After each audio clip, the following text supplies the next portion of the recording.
Hello everyone, welcome. Sunday 10th मई। आज हम बात करेंगे विटामिन डी के बारे में। And that must have, I think it will have implications for almost everyone, positive implication hopefully. बल्कि इसके हम इंट्रोडक्शन दे दूंगा मैं कोविड-19 का थोड़ा सा। It's created havoc, everyone knows it's gone into hundreds of thousands now. Most countries, fortunately, are opening up, and they have to because so economic damage cannot be sustained anymore. It's very large. Unemployment is at its worst, जैसे आपने सुना होगा America वगैरह में और बाकी जगह पे भी, and it's likely to increase, unfortunately. Second wave is likely to be there. It's inevitable almost. They say economic pains will last very long time, and we'll have to watch it like a hawk to make sure कि हम लोग उसको properly address करें. Businesses भी जिनके पास reserves नहीं हैं, unfortunately some number of them go bankrupt. और कुछ जो कि अनएम्प्लॉयमेंट हुआ है, जो वापस जाएंगे तो पता चला कंपनी नहीं होगी, रेस्टोरेंट नहीं होगी, तो कैसे उनको वापस जॉब मिलेगा. तो it's going to be I think complicated situation. We'll need to find ways and means to sort of address it together, and we will, inshallah, and God willing. अब बात करते हैं विटामिन डी की. Vitamin D is considered by many as an enzyme. It because it is formed in the skin by the sun rays. Cholesterol इसके अंदर होता है नीचे लोअर लेयर में, और वो जब अल्ट्रावायलेट रे बी के साथ इंटरेक्ट करता है तो विटामिन डी बनता है. मैं इसको तकरीबन 20 साल से देख रहा हूँ, इसकी बातें सुन रहा हूँ, डिबेट सुन रहा हूँ. I got convinced. In fact I have started taking 5,000 units almost 10 years ago, may be 15. Optimum level क्या होना चाहिए अभी तक हमें पता नहीं है, इसलिए कि कोई रेंडमाइज्ड ट्रायल्स नहीं हुई हैं. मगर ये सारी जो चीज़ें हैं ऑब्जर्वेशनल और ऑब्जर्वेशनल एनालिसिस की बिना पे है. विटामिन डी जो एक्सप्रेस होता है इंटरनेशनल यूनिट और माइक्रोग्राम में होता है, और हम लोग यहाँ पर अमेरिका में इंटरनेशनल यूनिट करते हैं. आई थिंक पाकिस्तान में और इंडिया में भी इंटरनेशनल यूनिट्स हैं, और यूके वगैरह में माइक्रोग्राम में एक्सप्रेस होता है.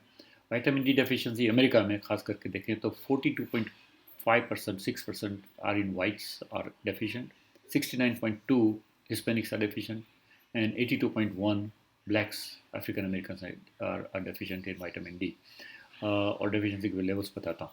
तो अगर हम देखें कि हिस्पैनिक्स जैसे हैं वैसे ही तकरीबन हमारे भी स्किन का कलर है, तो probably we have got that kind of deficiency about 60-70%, may be more, I don't know. तो ये चेक करा लेना चाहिए और मेक श्योर कर लेना चाहिए. इसके इम्प्लीकेशन बहुत सारे हैं. 90% of the vitamin D comes from the sunlight. Fortunately आप हमारे यहाँ बैक इन इंडो पाकिस्तान सब कॉन्टिनेंट सन बहुत है, तो हो सकता है कुछ कम हो, मगर फिर भी टेस्ट करने में कोई नहीं, बहुत सिंपल सा टेस्ट होता है. जैसे मैंने कहा, cholesterol in the deeper layer of the skin with ultraviolet rays forms the vitamin D, and it's also called sunshine vitamin. इसका मेजरमेंट नैनोग्राम पर मिलीलीटर में होता है अमेरिका में, और यूके में डिफरेंटली होता है. I won't confuse you in that. National academy of science कहती है कि 20 नैनोग्राम से कम हो तो डेफिनेटली इसको हम डेफिशिएंट गिनेंगे. 30 कम से कम होना चाहिए. ऑप्टिमम क्या है, अगेन एज ऐसे वाकई इसमें ज़रा कन्फ्यूजन है, बट 30 और 40-50 तक भी सही है मेरा ख्याल है. और इसके लिए डिफरेंट लिंक्स है, मैं आपको देता हूँ. नेशनल एकेडमी ऑफ साइंस ने ये और एफडीए ने ये तय किया है कि इसको तकरीबन 4,000 यूनिट तक लोग लें तो हर्ज नहीं है, बट उन्होंने ये कहा है कि तकरीबन 2,000 यूनिट लेना चाहिए. एनीवे, उन्होंने तकरीबन इनफैक्ट जो लास्ट 10 साल पहले उन्होंने जो RDA रिकमेंडेड डेली अलाउंस जो किया था, that was only 750. Vitamin D at lower level is associated with number of diseases, and that's all correlational and observational analysis.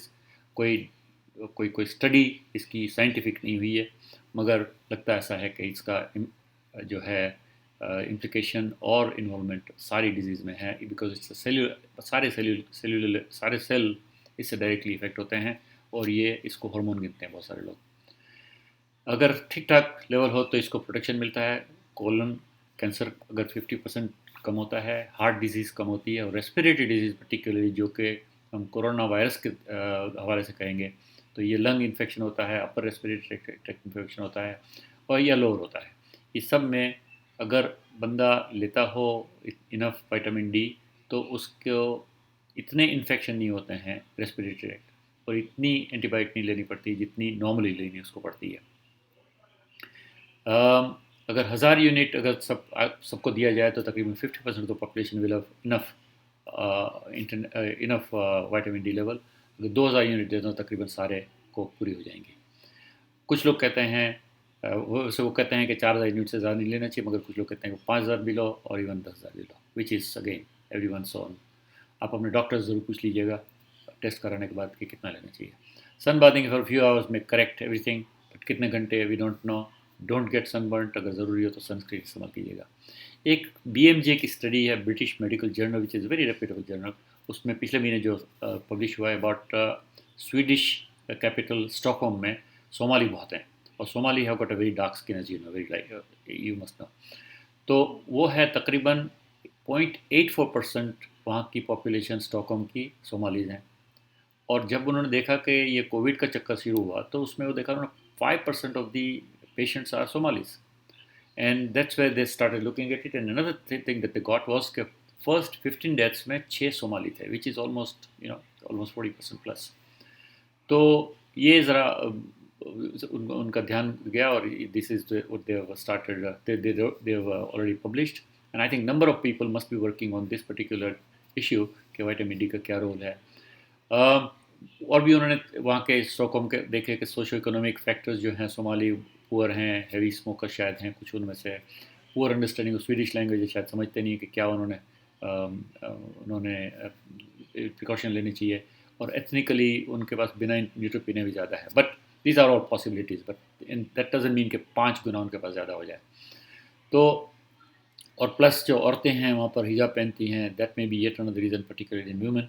BMJ की कंक्लूजन यह है कि vitamin D could be a preventive measure for population at risk, and it may not be helpful, but it is certainly